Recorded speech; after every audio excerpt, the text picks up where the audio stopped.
I want to bring in Gary Kelly, CEO of Southwest Airlines. Thank you for joining us after coming out of the meeting with the president.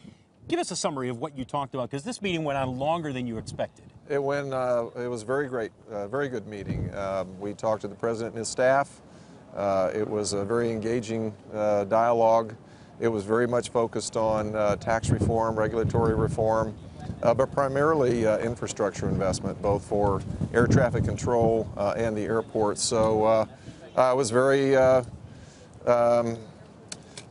excited about the prospects to improve the support for aviation going forward. Let's talk about that, because we heard some of his comments at the beginning of the meeting. He basically said, look, you got old equipment, you have airports that in many cases are outdated, need to be updated. How quickly do you honestly believe that he can free up the funds on a federal level so that we actually see the airport infrastructure projects begin?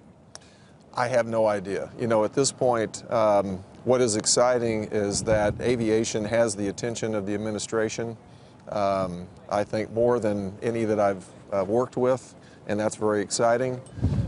We're just getting started.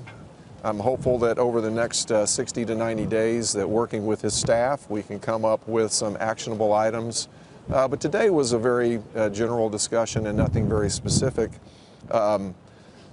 Again, the encouraging thing is that the interest is there, and we'll be looking for opportunities to get some things done.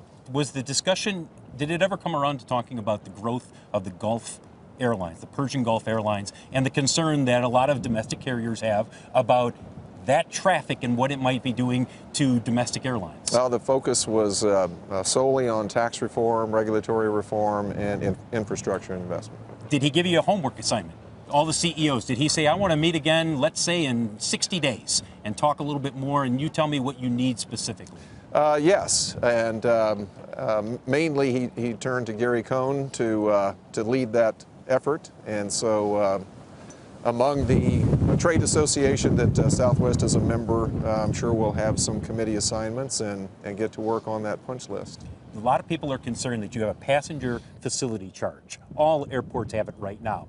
And a lot of airports are saying, look, this is a burdensome tax, and it hurts traffic, it hurts the consumer. Airlines, on the other hand, say, look, you've got to pay for the infrastructure here.